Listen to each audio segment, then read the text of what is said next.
चलिए शुरू करते हैं आज के सेशन को। फ्रेंड क्लास को लाइक करके आपसे शेयर अपने दोस्तों में जरूर कर लीजिएगा। जो चैनल पे पहली बार आए चैनल को जरूर सब्सक्राइब करके घंटे को प्रेस कर लीजिएगा। आइए फर्स्ट क्वेश्चन करते हैं। पहला क्वेश्चन ये बने कि विटामिन के का रासायनिक नाम क्या है। अगर इन सेट में किसी भी क्वेश्चन का आंसर पता हो तो अपना आंसर आप नीचे कमेंट बॉक्स में बता सकते हैं। देखिए आज के सेशन में जो है कि विटामिन से सबसे अधिक क्वेश्चन लिया गया है, क्योंकि विटामिन से सबसे ज्यादा क्वेश्चन पूछा जाता है, इसीलिए जो है कि विटामिन से संबंधित सबसे अधिक क्वेश्चन लिया गया है। तो विटामिन के का रासायनिक नाम क्या है, तो आप सभी को बताओगे। ऑप्शन में भी इसका राइट आंसर हो जाएंगे फिलिकिविनॉन। विटामिन के का रासायनिक नाम है, ध्यान रखिएगा। विटामिन के का उपयोग किसके लिए किया जाता है, रक्त को थक्का बनाने के लिए। क्लियर है। अगला क्वेश्चन है क्वेश्चन नंबर 2। इस क्वेश्चन का राइट आंसर बताइएगा आपसे। मार्स गैस किसे कहा जाता है। मार्स गैस जो कहा जाता है किसे कहा जाता है। राइट आंसर ऑप्शन में हो जाएंगे मीथेन को मार्स गैस कहा जाता है। अगर इसका सूत्र की बात किया जाए तो CH4 होता है, ध्यान रखिएगा, आप सभी याद रहेगा CH4। अगला क्वेश्चन देख लीजिए क्वेश्चन नंबर 3।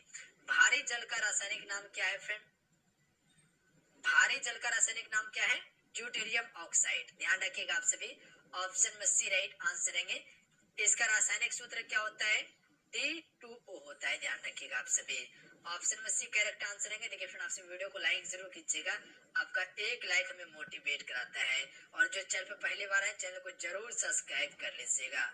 भारी जल का रासायनिक सूत्र तो अभी बताए थे आपको, D2O भारी जल का रासायनिक सूत्र है। ऑप्शन में सी राइट आंसर रहेंगे। क्लियर है, ध्यान रखिएगा। अगर रासायनिक सूत्र की बात किया जाए तो ड्यूटेरियम ऑक्साइड, अगर रासायनिक सूत्र की बात किया जाए तो D2O। अगला है मछलियों के यकृत के तेल में कौन सा विटामिन की बहुलता होती है। यानी कहे तो मछली के यकृत तेल में जो विटामिन पाया जाता है वो कौन सा विटामिन सबसे अधिक मात्रा में पाया जाता है। तो ऑप्शन के हिसाब से देखिएगा तो ऐसे तो इसका डी होता है, ध्यान रखिएगा, पर ऑप्शन में ए राइट आंसर होगा। मुख्य रूप से विटामिन ए पाया जाता है, उसके बाद डी भी पाया जाता है यकृत तेल में, ध्यान रखिएगा आप सभी।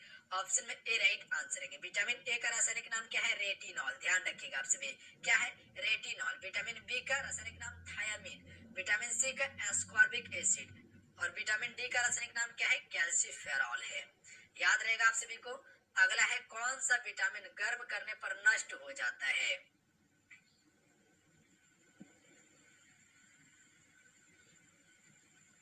Right answer option number C हो जाएंगे विटामिन सी। इसे पानी में अगर पकाइएगा यानी कि गर्म कीजिएगा तो ये क्या हो जाता है, नष्ट हो जाता है, ध्यान रखिएगा। ऑप्शन में सी राइट आंसर हो जाएंगे। इसका रासायनिक नाम आपको बताए थे हम, क्या होता है, एस्कॉर्बिक एसिड होता है। विटामिन ए का भी रासायनिक नाम बताए थे, नीचे कमेंट करके आपसे बताइएगा। विटामिन B6 का रासायनिक नाम क्या होता है ये जान लीजिए आप सभी। देखिए इसे जो कहा जाता है पायरिडॉक्सिन कहा जाता है, तो याद रखिएगा आप सभी, क्या कहा जाता है, पायरिडॉक्सिन कहा जाता है। तो इसका ऑप्शन नंबर क्या हो जाता है, ऑप्शन में सी इसका राइट आंसर होगा। विटामिन ए के बारे में बताए थे आपको, रेटिनॉल। अगला है विटामिन डी की कमी से कौन सा रोग होता है। देखिए विटामिन ए का सबसे अच्छा स्रोत पूछा जाए तो गाजर होता है। विटामिन सी का सबसे अच्छा स्रोत क्या होता है, आंवला होता है। विटामिन डी की कमी से कौन सा रोग होता है फ्रेंड, रिकेट्स रोग होता है, यानी कि सूखापन होता है। ऑप्शन में डी राइट आंसर रहेंगे। विटामिन डी का सबसे अच्छा स्रोत क्या है, सूर्य का प्रकाश है, ध्यान रखिएगा आप सभी। सूर्य का प्रकाश विटामिन डी का सबसे अच्छा स्रोत है। विटामिन डी का रासायनिक नाम अभी आपको बताए थे, नीचे कमेंट करके आपसे बताइएगा। अगला है विटामिन शब्द किसने दिया, चलिए बताएंगे आप सभी। विटामिन शब्द जो है ये किसने दिया था, फंक ने। जो भी ऑप्शन में सी को टिक करे राइट आंसर रहेंगे, ध्यान रखिएगा। फंक ने विटामिन शब्द का प्रयोग किया था। अगला है जिप्सम का रासायनिक नाम क्या है। चलिए इस क्वेश्चन का राइट आंसर बताएंगे आपसे, क्वेश्चन नंबर 9 का। जिप्सम का रासायनिक नाम क्या है फ्रेंड, कैल्शियम सल्फेट इसका रासायनिक नाम है। इसका सूत्र की बात किया जाए तो ध्यान रखिएगा आप सभी, इसका सूत्र जो होता है CaSO4 इंटू 2H2O होता है, ध्यान रखिएगा आप सभी, इसका सूत्र है। अगला क्वेश्चन है कोबाल्ट किसमें पाया जाता है। यहाँ पे देखिएगा तो इसको बी कर लीजिएगा आप सभी, ई नहीं होगा, विटामिन B12 होगा। विटामिन B12 कर लीजिएगा इसको। देखिए इसका right answer option number D हो जाएगा। विटामिन B12 में कोबाल्ट पाया जाता है और इसका रासायनिक नाम जो है कोबालामीन है। अगला क्वेश्चन देख लीजिए, रक्त को थक्का बनने में सहायक विटामिन है। तो अभी आपको बताए थे कि रक्त को थक्का जमने में जो सहायता करता है बनाने में, तो वो विटामिन के करता है। Option number B right answer है, ध्यान रखिएगा आप सभी। और इसका रासायनिक नाम के बारे में बताए थे कि फिलिक्विनोन इसका रासायनिक नाम होता है, लिख देते हैं साइड में, फिलिक्विनोन इसका रासायनिक नाम होता है। फिर याद रखिएगा आप सभी, याद रहे फिलिक्विनोन होता है। अगला क्वेश्चन देखिए, विटामिन ए और बी का आविष्कार किया था, जो किसने किया था? विटामिन ए और बी का जो आविष्कारक है वो कौन है? तो बी राइट आंसर है, मैकुलन ने विटामिन ए और बी का आविष्कार किया था। फ्रेंड अगला है, विटामिन सी का आविष्कार किसने किया था? चलिए बताएंगे आपसे, विटामिन सी का जो आविष्कार किया था वो किसने किया था? हॉलकट ने। ऑप्शन में सी राइट आंसर है। अगला है, अंतरिक्ष विभाग की स्थापना कब हुई थी? ऑप्शन में बी राइट आंसर है, 1972 में अंतरिक्ष विभाग की स्थापना हुई। अगला क्वेश्चन देखिए, अंतरिक्ष में जाने वाली प्रथम महिला कौन है?